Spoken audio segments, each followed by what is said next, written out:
Hare Krishna. Health is a wealth. So ఆరోగ్యంగా ఉంటే చాలు, నీకు ఎంత డబ్బులున్నా అది తక్కువే.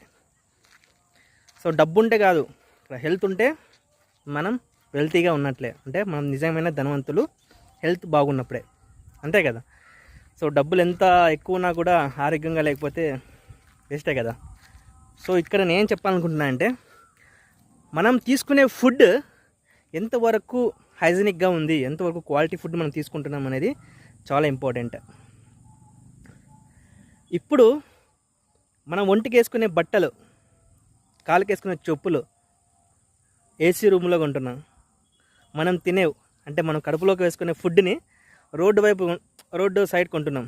సో అలా వచ్చేసింది. సో మీరైనా నేనైనా ఎవరైనా కానీ అది అలవాటు పడిపోయినాం. సో అది మనం తెలిసి కూడా మన కడుపులోకి వేసుకుని మన ఆరోగ్యాన్ని చెడుపుకొట్టుకుంటున్నాం కదా. సో ఓకే, ఇంతవరకు అయిపోయింది. నిదానంగా తగ్గించండి అవుట్ సైడ్ ఫుడ్ని. ఇంకా అవుట్ సైడ్ ఫుడ్లో మనం వాళ్ళు తయారు చేసేది చూస్తే అసలు నువ్వు తినలేవు. చేతులు ఎత్తిపెట్టి అది చెప్పలేము. ఆల్రెడీ మీరు చూసింటారు చాలామంది ఆ చేసే వంటకం ఎలా ప్రిపేర్ చేస్తారో, ఆ టేస్ట్ని చూస్తున్నాం కానీ అలా ఎలా ప్రిపేర్ చేస్తారని ఎవరు చాలా మ్యాక్సిమం పట్టించుకోరు. సో కొంచెం అవుట్ సైడ్ ఫుడ్ తగ్గించుకొని మనం హెల్త్ని కాపాడుకుందాం. జై శ్రీరామ్.